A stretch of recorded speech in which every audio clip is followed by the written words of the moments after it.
The NFL 2021 season kicks off on Thursday, August 5th. And while some say I won't bet the preseason, but many NFL handicapping experts say there's more value betting the preseason than any other sport. This is one of the only times in sports betting that you can have a team and a coach trying to win versus a team and a coach that doesn't care.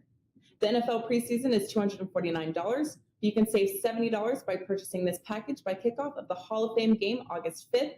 The entire NFL preseason for just $179. Yes, football is back.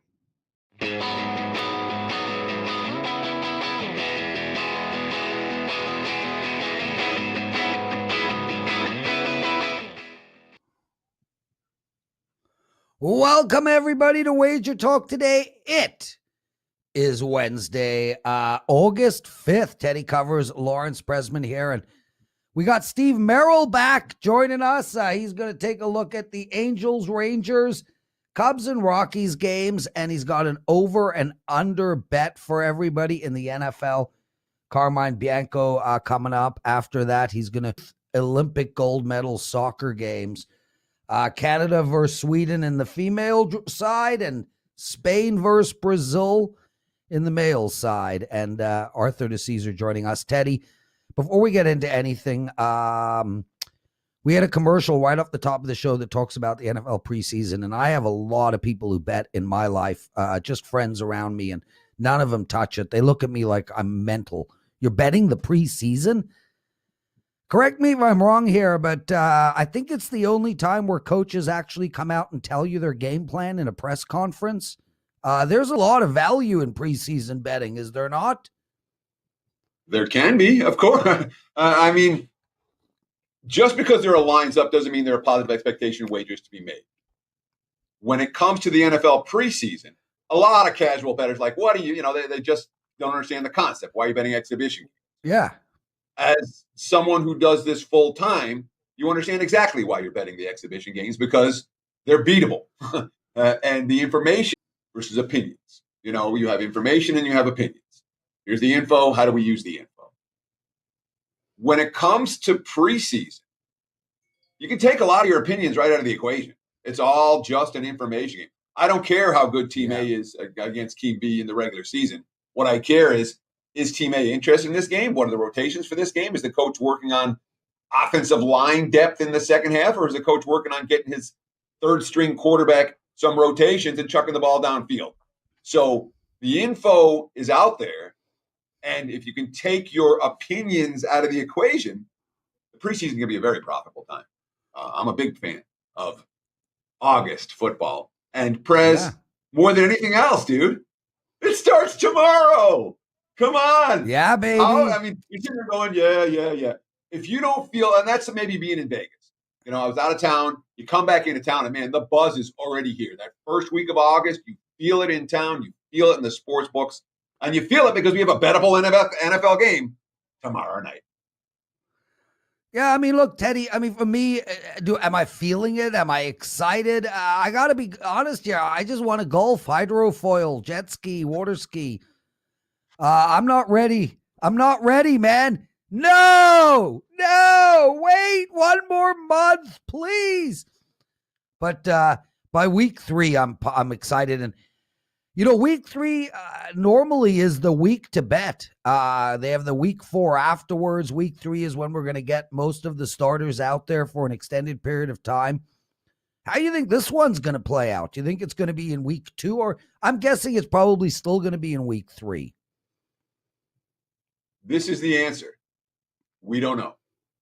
I don't know. You don't know. A lot of the coaches may not. But, all right. Out the game plan. So with all that said, guys, $70 off of a preseason package over at WagerTalk.com. Head over there and check it out.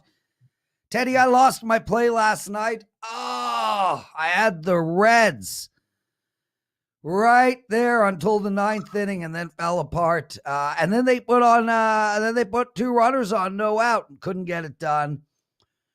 I won a lucky one, I guess, with the Giants 2 nights ago. I lost an unlucky one last night. But man, dude, these bullpens. I was saying to Vivian last night, just speaking from a Jays perspective, we used to have Jimmy Key goes 7, then Dwayne Ward go 8, Tom Henke go 9. Now it's like, how many bad, bloody relievers are there in baseball? What the hell has happened?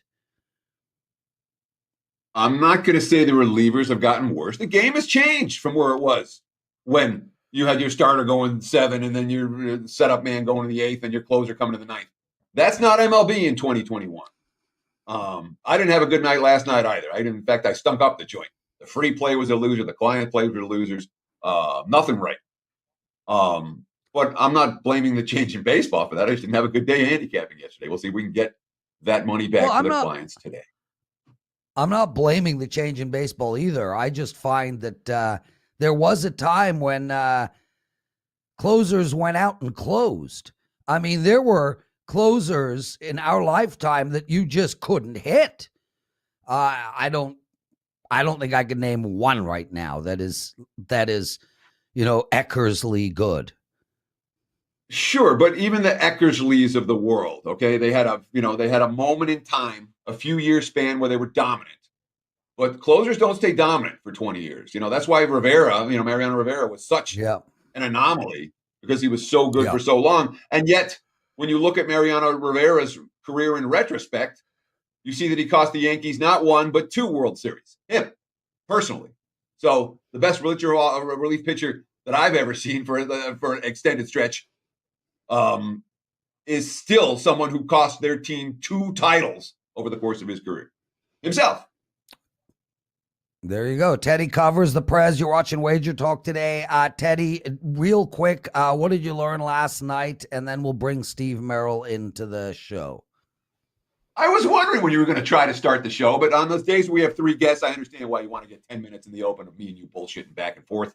Really? That wasn't good information? Steve, what did Betters learn last night? Better. So I want to talk about NBA free agency. I touched on it yesterday real briefly. But there's a pecking order in the NBA free agency that really benefits the championship level team because the Nets are getting players below market value when players have choices. Hey, I'll go play in Brooklyn. Patty Mills, a bargain for Brooklyn. The Lakers are getting players below market value because these are guys that want to play for a title. Miami finding good talent. The Chicago Bulls paying money for emerging talent. And then there's the Knicks. And I have to laugh the Knicks, okay, who just spent, $160 million to re-sign an ancient Derrick Rose, $30 million for Alec Burks, but the one that stands out is $78 million for Evan Fournier, a guy who failed in Orlando, the Magic did not want to re-sign, who failed in Boston, and the Knicks are like, he's the guy that's going to take us over the top. Evan Fournier is like a replacement level shooting guard. They just locked up $80 million on the guy. That's why the Knicks will be a first-round exit should they make the postseason next year. And the good teams in the East, the good organization in the East, they'll be getting past the first round. What about you, Prez? What did you learn besides making fun of the New York Knicks? I learned that you're a little bit of a douche. You know why? You literally pissed on me for 10 minutes talking about why people should actually bet preseason and how to find advantages in preseason. And you got annoyed. And then you came back. And then somehow you started talking about closures. I'm talking now. Somehow your takeaway from last night has to do with free agency, which is something that Jim Rome should be talking about. We're a betting show, Teddy. That didn't help anybody. So that's what I learned. You start with me only to be worse. Steve Merril, God, I missed you. What's happening, bro? Not much. Kumbaya. Kumbaya. There we go. How you been, man? We had 3 weeks together, the good old days back in the day, and how to get you on as soon as possible. Loved spending time with you, and a huge shout out. Thanks so much for sitting in for Teddy. You'll be sitting in for me on Friday, and you'll be doing a lot of sitting in moving forward because COVID's coming to at least I can travel. So Right. I'm going to be back traveling, man. What's going on with you? How are you doing? Last we spoke, you were in the middle of a disaster run. Have you turned that around?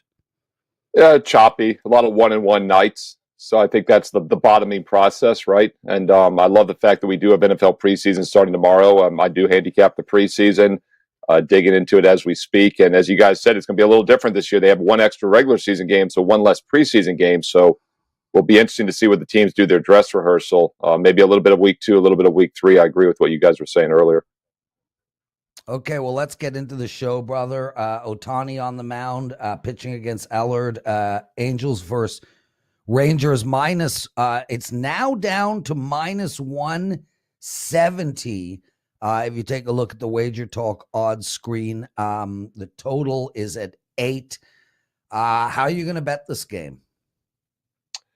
Yeah, the Rangers were an interesting team. A couple of weeks ago, they were on an extended, 10, or I think I lost 11 in a row until they finally turned the corner. And we said, we'd probably see a buy side at some point. And then they traded a little bit, and they have won 3 of their last 4. But it looks to me like their offense is starting to cool off a little bit after last night. The Angels, meanwhile, were the team that was struggling offensively. They'd lost 4 out of 5 before last night, and they'd scored 1 run or less in 4 of those 5 games. And then they break out for 11 runs last night, and they had 14 hits in that game.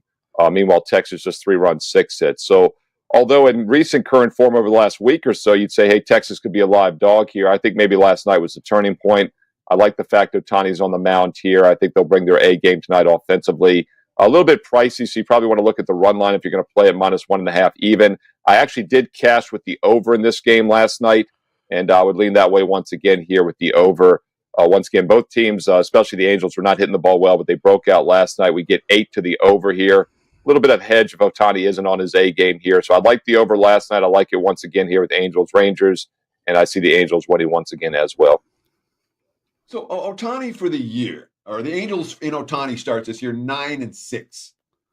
600 winning percentage equates to what, a minus 150 as an average price. Allard for the Rangers, though, they're just 1-9 in his 10 starts. Looking at Ralph Michaels' first pitch, sheet, which you can download every day over at WagerTalk.com. When you see the fact that the Angels, they've won for Ohtani, but they haven't won big for Ohtani, does that worry you? Let's say, for example, the Mariners are 10-2 when Logan Gilbert starts. He's been profitable all year, and the Giants consistently winning for Gausman, and the Red Sox consistently winning for Rodriguez, et cetera, et cetera. Allard is at the other end of that spectrum. See an automatic fade when he takes the hill right here? Yeah, one thing that does concern me a little bit about Allard, there's always, 2 sides to everything. He has a terrible ERA, 6.0 ERA, but his whip is actually 1.22, which is decent, and I think a better indicator. So in that metric, you could say, well, maybe there's a little bit of value with him at some point. But yeah, the Rangers are just a terrible team overall. He hasn't pitched well for the most part. But if you look at Ohtani, again, back to him, they are 6-2 his last 8 starts as a team. And the last 4 times they've won with Ohtani on the mound, they've won by 2 runs or more. So they have been winning by margins recently for Ohtani. And I think that continues tonight. The biggest thing for me, Teddy, is just that the Angels were not in good current form over the past week, and they break out offensively last night. I think that could be a buy indicator. Steve, really quick, Teddy, you can jump in here because this is important. We get a lot of experts come on the show and talk about trends and situations, etc. Does that one hold water? Because you hear it a lot, right? X pitcher gets a ton of run support. X goalie in hockey gets a ton of goal support. Is that a thing? I mean, what is the logic behind a team batting poorly every time X gets on the mound? Is that something you're looking at, or is it just a big coincidence? I'll start, Teddy. I'll get your take too. First of all, I think for the most part, Prez, it is not something I look at. I think it is a big coincidence. But the guy that I know, Teddy, you're probably thinking off the top of your head is Jacob deGrom. That's a guy we've talked a lot about the last few years. And I think when you get to a guy like deGrom or Ohtani, I do think you can make a case with a superstar like him. There is maybe a tendency for the players to be like, hey, look, we got our ace on the mound tonight. We got this one. And maybe they're a little complacent. So I think there could be a little bit to it when you have an ace on the mound. And by the way, I'm not sure Ohtani's an ace. He's an all-star caliber pitcher. I think he's a better hitter. But DeGrom is a guy, Prez, over the years, we did see the Mets legitimately have less run support, and I think it made some sense.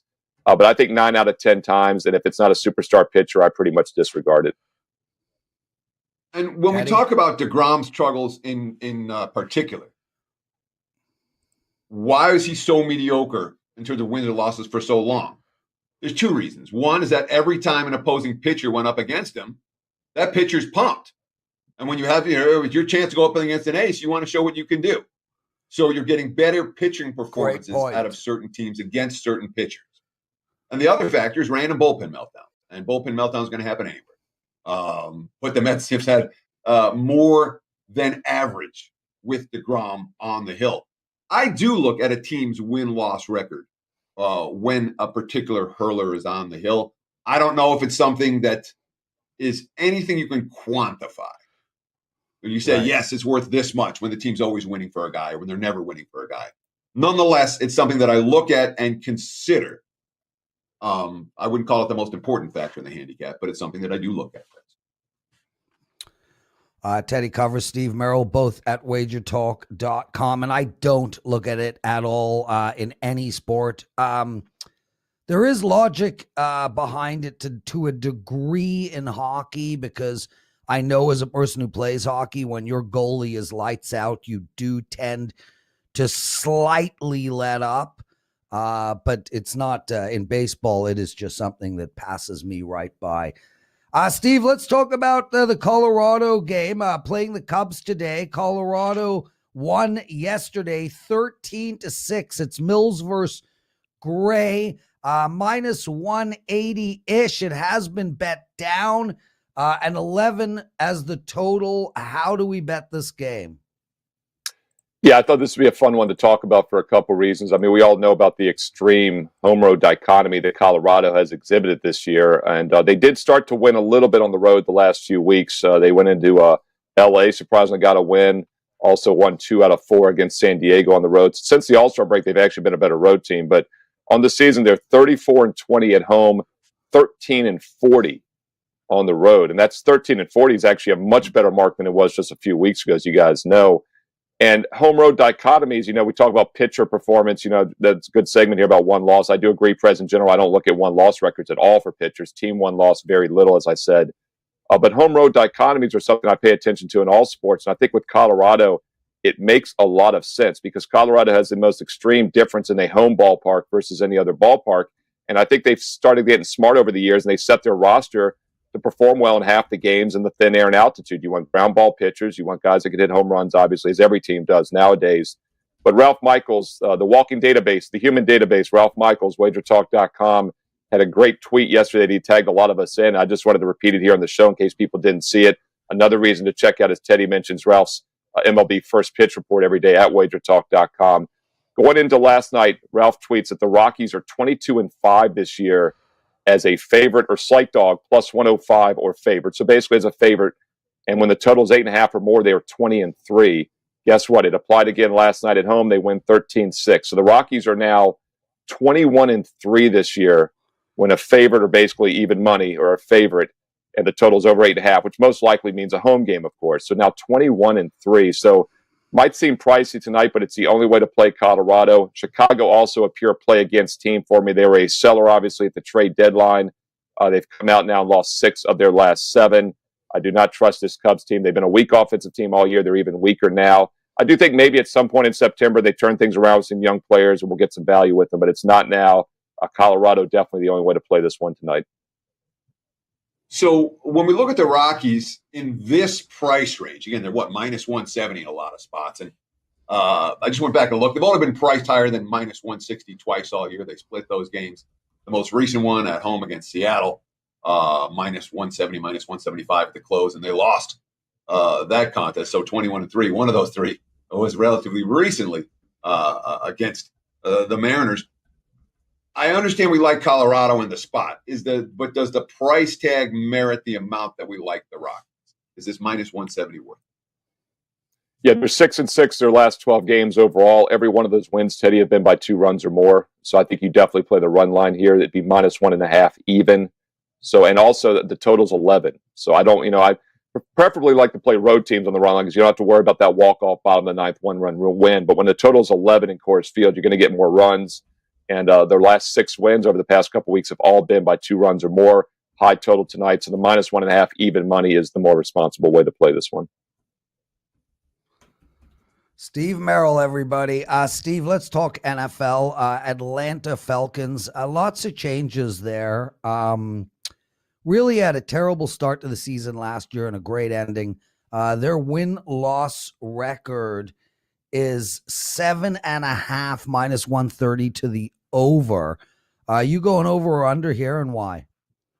Yeah, I'm going to lay the juice and going over. I think they will be at least an 8-8 team or better. The Atlanta Falcons over 7.5. First of all, just a quick disclaimer. You guys have heard me say this for years. When handicapping over-under futures, I always default to the under. I look for reasons to play unders. The reason being is that with most teams, it's priced to the way it should play out, 50-50. And then if a star quarterback or any star player gets injured, there's obviously a lot more downside to that total. And another obvious point here in the COVID era that we're living in here with possible forfeitures as they're talking, if a team doesn't test well and they have guys that aren't on the vaccine, it's another thing that makes you nervous. So there is a little bit of reason to lean under with these total wins. However, it doesn't mean you blindly play them. In fact, on the NBA playoff show last year, my top futures play for the NBA was the Atlanta Hawks over. I believe it was like 35, mid-30 range. They ended up going to the Eastern Conference Finals. So I always look for teams I think have some upside. And that's usually teams that are coming off a bad season. Atlanta Falcons, Atlanta Hawks were good to us. Now the Atlanta Falcons qualify. Keep in mind, this is a team that was in the Super Bowl 4 years ago. They went 7-9 the 2 years after that. So yes, they have not gone over 7.5 any of the last 3 years. They were just 4-12 last year. But I do think they've turned things around here with the new coach. I like first-year coach Arthur Smith. I think he'll get them playing hard. I think they've got the pieces there to be competitive. I really like their first-round draft pick, Kyle Pitts, tight end from Florida. This is the highest a tight end has ever been picked. We know how deadly these guys can be in the new spread offenses. You look at Kansas City. You look at some of the other teams recently that have just dominated, Gronk, obviously, in New England, and Kelsey in Kansas City, as I mentioned. So I really think this could be a spark to an offense that doesn't necessarily need a lot of help. I know what Teddy's going to say. It's the defense, and I agree with Teddy. The defense is where the problems were last year. But Atlanta is one of those teams that, yes, they were 4-12, but as you guys remember, especially early in the season, had a lead in a lot of games, especially late. And it was because of that defense. I do think they've made some improvements there, and we'll find out if it's enough or not. But we also look at the schedule here. I mean, it's a very manageable schedule. They get the Jets. They play at Miami, who has improved a little bit. They play at Jacksonville, at Carolina, of course, and they get Carolina at home. I mean, these are winnable road games, I'm pointing out. Their road schedule finishes with San Francisco and Buffalo away. That'll be tough. But very manageable road games out of that division. I think the Saints could be down a notch as well in the division. So I look for Atlanta to be better than people expect. I normally lean unders, but I think this is an over 7.5 Atlanta Falcons, which does have some value. Just real quick, I know we're a little short on time, but there's 2 points I want to make. One, you talked about the possibility of COVID forfeits, and I'd be real careful about factoring that into your handicapping decision because it can work the other way just as easily can work your way. Your crappy team can all of a sudden win a game on a forfeit, just like they can lose a game on a forfeit. That's no better than 50-50. However, when you look at the big picture of NFL season win totals, if you add them all up and factor in the juice, you're going to see the average line about 8.6 when it should be 8.5 in the 17-game season. But because people like to bet overs more than they like to bet unders, or people like to bet on things more than they like people to bet against things, that is a marketplace. And it's not huge, but there is some room for error in that marketplace when it comes to betting unders because the market itself is slightly tilted to the over. Prez? Teddy Covers, yeah, great point. Guys, what a show, man. A best sports betting show on the planet, Monday to Friday, Wager Talk Today. Steve, do you have anything to promote? Yeah, real quick, don't forget 17 regular season games. I meant to point that out. So when they won 7 2 years in a row, that would have been a 7.5, so they've only stayed under 7.5 basically last year. The 3 years before that, they would have been over. Great points by Teddy about why the unders, as I said, normally the preferred way to go. $199 baseball special. Get the next full month through September 4th of baseball for just $199 at WagerTalk.com. As I said, had a little bit of slump the last couple of weeks, and that was after a red-hot run. As you know, Prez, now is the time to jump on board my baseball. Going to be a monster month, and get it for $1.99. Steve Merril, WagerTalk.com. Beautiful. Guys, we're going to be right back. Teddy's Big Game Breakdown, Carmine Bianco, Art to Caesar, and the daily presidential address. We're cramming it in today.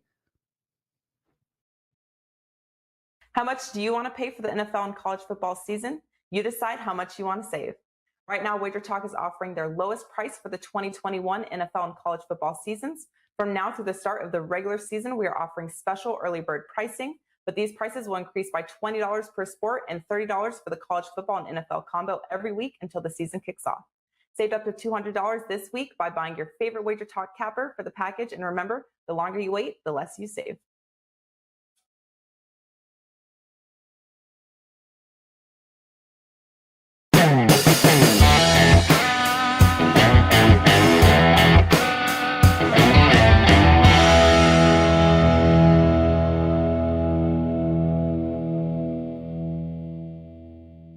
It is time for today's big game breakdown. Let's talk a little MLB for tonight.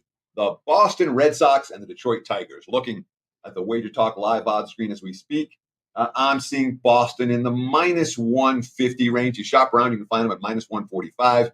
If you don't shop around, you can find them at minus 155 with take back on the Tigers in the plus 135, plus 140 range right now. And this is a Tigers team that started the season 9-24. And since that time, they've done nothing but make people money. Number 5 in MLB in profitability as of today. 10 games over 500 since that 9-24 start. 12-6 since the All-Star break. 31-24 at home. This is a team playing good ball for an extended stretch. Playing winning baseball for an extended stretch. So the market's still a little bit behind Detroit. Meanwhile, the Red Sox, they lost 5 straight. They scored more than 3 runs only once during that span.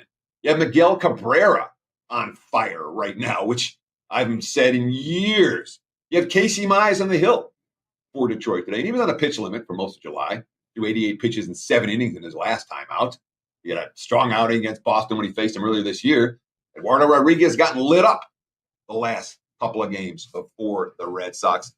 I mean, they're going back and forth between full game and first 5 on this one. I wouldn't argue if you want to split your wager. I think first 5 might be the better of the two. You don't get quite the same return. It's only about plus 115 or plus 120 for Detroit. I think the Tigers are live dogs tonight. First 5 or full game. They're live against Boston. There's your big game breakdown. Back to you, Mr. Prez. Although, last but not least, I got to throw this in there because you were giving me grief. When you talk about what bettors learned last night, what we learned is we're not betting anything on the Knicks in the future market. And if you want to make a future bet in the NBA, there are other teams to look at, which is, I think, more than you brought to the table with what you learned last night, my friend. Well, maybe you should have mentioned that in the middle of the segment or at the end of the segment. But at least you were able to figure out a way to prove that you didn't waste everybody's time. Carmine Bianco joining us. We're talking soccer, everybody. And I had Carm over at the pool a couple of days ago with his beautiful wife. And Carm and I are going for a steak dinner Saturday night and the soccer game. But dude, we have no time to discuss any of that. Let's get straight into it. Sweden versus Canada. Amazing performance by the Canadian women's soccer team at the Olympics against America. A team that they had not beat in a meaningful game in 2 decades. They finally got it done. And now they find themselves as a plus 350 dog. Sweden minus 120, a draw 240. Carm, I am so curious how you're going to look at this game because I feel like Canada is the team of destiny here. I feel like, listen, this is a veteran team who's been in this spot, at least the semifinals, year after year after year. I look at it and I'm thinking plus 350, put me on that bet, please. Tell me you agree. Yeah, no, listen, they're playing well. You know, no disrespect to Sweden, but Sweden didn't have the route that Canada had to the finals. Sweden's was a little easier. They started with a 3-0 win in group stage play against the U.S., and it looked like their most impressive game, but the U.S. as we saw throughout the tournament, U.S. women's team never got going. They throughout the whole tournament, they just didn't look like the team that is the number one FIFA ranked team. And it showed in the game against Canada. They just couldn't finish. Canada got a penalty through VAR, went on to win that game. Sweden, the luxury of playing three teams, I'll say the luxury of, but New Zealand and Australia that really didn't play any national team games for 14 months because both New Zealand and Australia were on lockdown. So those were a lot of players in this tournament that just didn't, those teams just didn't perform. Canada, their route, obviously the USA we talked about, England, the number 6 ranked team, Brazil, the number 7 ranked team. They played a lot of tough teams and played very well defensively. This is the summer. We've seen it in the Euros. We've seen it all throughout the summer. This is the summer of games going to extra time, games going to penalties, and both these games today fall into that category. Canada's getting a half a goal here. I would rather go with the half goal, Lawrence, than taking the plus 350 because this could be very well tied and scoreless after 90 minutes. So the under 2 here and Canada getting half a goal plus 105, I think are the better plays. The minute this game goes to extra time, you can put a check mark on that Canada plus a half a goal as a winner because all sports books grade on 90 minutes. So I think that's the way to go here in this one. Love it. So let's talk about the men's final. Brazil and Spain, and not much of a surprise. The two tournament favorites meet here. There's plenty of talent on the field. Now, previously, you gave out Spain at plus 250 on WagerTalk Today to win the gold medal. Has your opinion changed at all going into this one? It really hasn't. Like, these two teams are absolutely loaded with talent. The Spain team has 6 or 7 players who played for their national team in the Euros. And they've just shown some great resiliency in this tournament. In the last round, they got scored on and went behind I think it was in the 90th minute, and then still got a goal a couple minutes into injury time to send that game into extra time, where they they eventually won that. Brazil, a very good team, a lot of players again playing in a lot of the top leagues across Europe. These are two very good teams. If you took advantage of Spain plus 250 to win the gold medal, you could very well take a risk-free hedge on it and take Brazil to lift the trophy, which takes into account 90 minutes, extra time, penalty kicks, and that's minus 120, 125. So you can basically just buy out of your bet and free roll a free bet on Spain to win the gold medal. I'm sticking with Spain. I think they're the better team here. There's not a lot between these two teams, but I think the talent that they have and the resiliency in this tournament to get them to this final is the important thing. Again, it's the summer of Teddy of extra time and penalty kicks, and this very well could go there. A couple bets that I really like is just take the draw here, plus 190, plus I think it's plus 187 on this game, because I think the margins are slim in this game. This probably goes to extra time and penalties. And a prop bet, you can actually take Spain to win in penalties plus 850. It was a similar price on Italy to beat England in penalties, plus it was about plus 900 for Italy to beat England in penalties, and that one got there. So why not throw some pizza money on that wager? Carmine Bianco, everyone. You can find him at WagerTalk.com. And come on, people, 200 of you guys watching live, only 35 likes. Please, it takes 1 second to hit that thumbs up button. And I mean, I don't know how there is a better show out there than this. I honestly don't. Between Teddy's ordinary mood, anal attitude, sad resting face, and my happy-go-lucky, powerful, delicious energy, plus Steve Merril, Carmine Bianco, Coke and Leonard, Marco, Andy Lang, and on, hit that freaking like button. Carm, what do you got to promote? 3 plays up in Champions League. I have this European soccer kicks off this weekend, Friday onwards. France's Ligue 1 first. I've got a bunch of different prop bets and package bets. There's just a ton of stuff. I'm looking forward to it. This is going to be for the next 5 months till the end of this year. It's going to be I think it's going to be a huge European season, EPL, La Liga, Bundesliga, League One, and Serie A. I've done well to start the year, and I think I'm going to finish it off with a bang. So head over to wagertalk.com. I've got some great deals up on my capper page that you can take advantage of. And even if you only want one league, if you only watch EPL, you can get that. That's pretty much it. I'm off to the Blue Jays game tonight. My brother's got a box for 24 of us. I am wearing Prez. Can you guess what the jersey I'm wearing? Who the pitcher is? I'm going to guess the best pitcher to ever pitch for the Cleveland Indians, Vaughn. You are correct. Ricky Vaughn, number Yes! 99. Yes! Get out of here, Carm. Teddy Covers. One of the joys of my life working with you, brother, for all the grief I give. It is honestly a pleasure. Art DeCesar joining us, and always excited to have Art with us. He always gives out incredible information. Today he looks like he's tanning while talking to us, which is really excellent. Great lighting. Art DeCesar, everyone. How are you, my friend? What's going on? I missed you. Both Teddy and I were not around last week. How did it go? It was wonderful, guys. It's always good to be on this show, but obviously I missed the team, man, and I haven't seen Teddy in a couple of weeks, so it's good to be back with the original squad. Well, listen, great to have you here, and I'm going to hand the mic over to Teddy. He's going to cajole some actionable betting info out of you.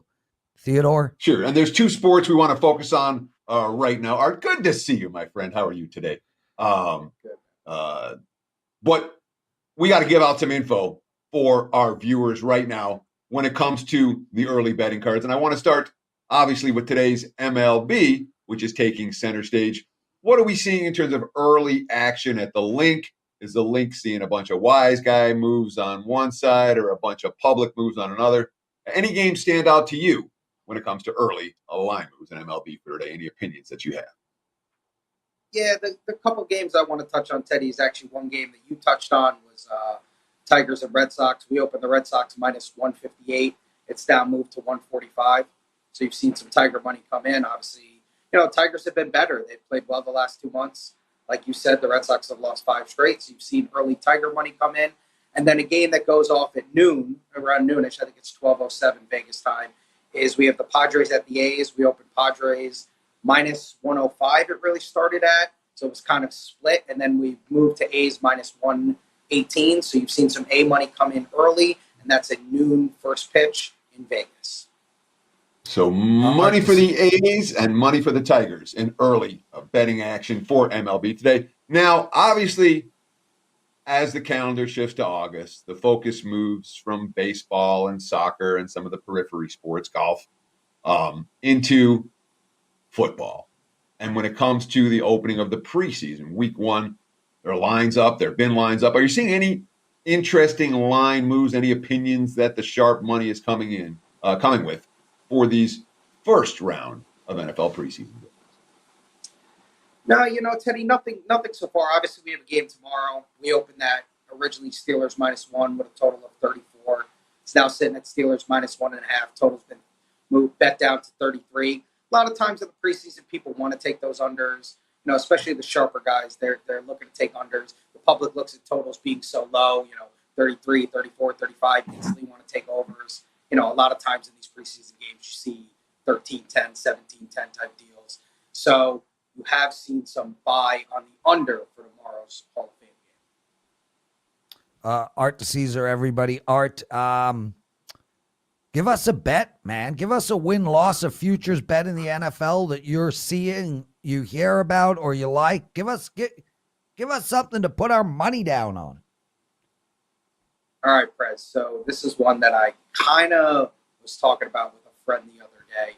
And listen, you're going to be behind because you're going to have the second guy. I personally like Justin Fields to win Offensive Rookie of the Year. I know Lawrence is going to get the money. He's the favorite, basically sitting at either plus 200, plus 220. You can get Fields at plus 260, plus 280. Listen, he's going to start. Now, I know Lawrence is going to start as well.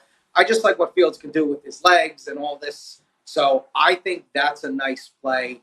Once again, you are going to be the second choice, and you should be behind Lawrence, but I like Justin Fields to win Offensive Rookie of the Year. Wow. We've talked a little bit of MLB. We've talked a little bit of NFL. I want to touch on college football. Are you seeing any money come in college football yet, or is it still a little bit early for even the sharp money to start coming in on some of these week one sides and totals? Or are you seeing the money trickle? Are you seeing the money flow? And what teams seem to be attracting the most action when it comes to early college football action? Yeah, Teddy, right now I would say it's a little slow. I know one game that, I've seen people kind of bet on and a little bit of chatter on is that Florida State-Notre Dame game. Public's always going to take Notre Dame. Notre Dame's a public team, Yankees, Lakers, that type of deal. So Notre Dame is a team that people are just going to blindly bet on. So I think that number could get to a point where maybe there's some buy on Florida State with some of the sharper players. If that number gets to a point where they feel like, hey, we find some value on Florida State. I know Florida State's been down the last couple of years and Notre Dame's been up. But, Florida State still recruits well and still gets players. So I think Florida State will be more of a sharper play and Notre Dame will be more of a public play from what I've seen so far. Arthur Caesar giving us some sharp divide opinions about week one in college football, saying the sharp side in that game likely to be the Florida State Seminoles, even with their offensive line concerns coming into the season. Art, I want to ask you one more question before I give you over to Prez, and that's about Las Vegas right now. We've seen the mask mandate come back. We've seen the COVID cases start to rise. Is it still packed? Are we worried about this stuff now, or is it, business as usual, everything's fine, let's not put too much into it? How's business at the Link in recent weeks? Yeah, Prez, we mandated the mask last Friday, so, it's been a couple days on this. But it has not slowed anything down, so that's been a good thing. Fingers crossed that it doesn't. I know we're going to go to, I believe I heard August 17th or something like that. Hopefully, I don't know, these cases can go back down and we can kind of go back to business as usual. Listen, I know for me personally, I really hope once football season starts, we're not doing that. We're not in restrictions. We're not with masks. Because I was looking forward to such a busy football season. I think we're going to still have it because I think, the hunger is there. So people want this. So let's just keep our fingers crossed. Nothing has really changed so far, even though we're less than a week into this. So fingers crossed, still a big football season for us at the Link. Art Caesar joining us, race and sportsbook supervisor at the Link. Art, I got a couple of questions. One from a listener, watcher, whatever Teddy wants to call that person. Did the Link just rebrand itself as a Caesar's property? That's from Joe Esposito. I don't even know what he's talking about. Do you? Well, we were What's he always talking Caesar's about? property, so. Yeah, but the name's not changing. The name's not changing. No. Absolutely not. We've always been a Caesars sportsbook. So, Joe, listen, I think I know where you're going with that, but no, we're a Caesars sportsbook. We've always been under the Caesars family umbrella. Hey, Art, listen, a guy logs on and watches this show every day for a year straight. He's allowed a question. Of course. Totally off topic, and probably you might have nothing for us here, but I am curious. The biggest tennis tournament in history starts shortly, 3-4 weeks. Novak going for the first Grand Slam since Rod Laver and going for the lead over Federer and Nadal. He is minus 125 to win this tournament. And my question to you is, what are you seeing anything here? I mean, because I'm betting this tournament, do we bet this number now? Are you hearing, is it going up and up and up? Is this the best line we're going to get for Novak? I'll say this, Prez, as someone who's not a huge tennis person, but I am a New Yorker, so I love the U.S. Open. The U.S. Open is a phenomenal tournament, obviously under the lights and, all that goes with that. I will say this, looking at him at minus 125 and all the things you just said about him, I think you got to bet it now, right? How do you not bet it now? I mean, that seems like a very short price for, if not the best tennis player of all time. I don't know, the second best tennis player of all time. So, no, yeah, I think okay, there you go. The best tennis player of all time. sitting at minus 125, about to finish off, maybe the greatest season ever. Now, I don't know. Do you take into fact what he did at the Olympics and he didn't have a good performance there? I don't know. But minus 125, it seems like take it now. Yeah, and that's why I asked you that, Art, because I look at that number and I think this is going like to 145, 150 by tennis tournament time. And, given the enormity of this tournament, the fact that so many people, even casual tennis fans, will be tuning in. If you're going to bet Novak, you got to do it now. Art, I can't thank you enough for joining us. You are absolutely awesome. Your Twitter is such a great follow. You guys can check him out at ArtDice21. What do you have to promote? As always, gentlemen, Prez, by the way, I appreciate the kind words. But listen, man, it's just an honor and pleasure for me to come on with you guys every week. I always tell Teddy privately in text, it's my favorite day, Wednesday. I love coming on with you guys. So, pleasure's all mine.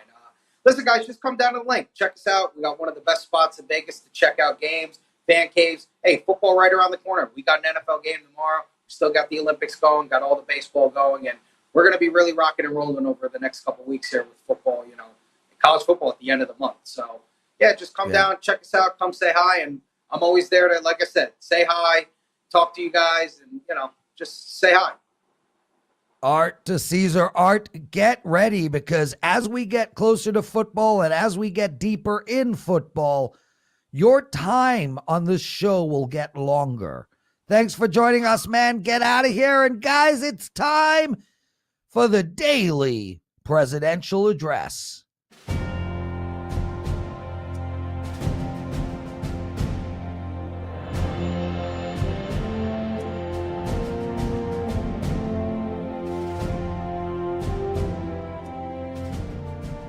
I don't know where the people get this music, but I know for sure that was not Oh Canada. I'm pretty confident, but I probably am wrong again.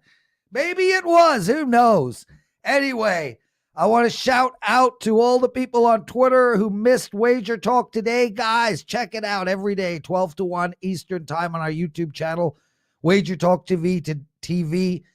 Wednesday's show, phenomenal. Steve Merril, Carmine came on, looked at both gold medal soccer games, and of course, Art to Caesar from the link. I've got some bets for you guys and a quick message. I'm going to race through my baseball bets. Real quick, Steve Merril came on, and me and him agree 100%. I like the Angels minus 1.5, and I also like over the total in the Angels game. My third baseball play, and I am betting this, Jays minus 1.5. Yeah, we're going to be hearing that out of my mouth a lot over the next little while. Now, guys, I want to talk to you about the NFL presidential address, and I have a free play for you as well. The NFL presidential address starts tomorrow. I will be doing it alone this year, by myself, in the seat. Nobody can interrupt me. Tomorrow we are going to take apart the AFC East. I'm going to do a very deep dive into every team and into all the bets that are available to us in the AFC East. And my second favorite bet in the AFC East is the New York Jets under the total of 6. I have a projected ending score of 4-13, 4 wins for the Jets. That's what I think will happen, and I'm getting 6. Take the under. Teddy, I got golf starting in 48 minutes. Take us home, baby. Sure, that's going to wrap it for the Wednesday edition of Wager Talk Today. We'll do it again tomorrow, same time, same channel. Between now and then, enjoy the games, and good luck.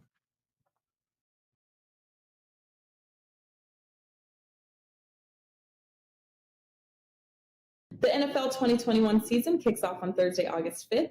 And while some say I won't bet the preseason, but many NFL handicapping experts say there's more value betting the preseason than any other sport. This is one of the only times in sports betting that you can have a team and a coach trying to win versus a team and a coach that doesn't care. The NFL preseason is $249. You can save $70 by purchasing this package by kickoff of the Hall of Fame game August 5th. The entire NFL preseason for just $179. Yes, football is back.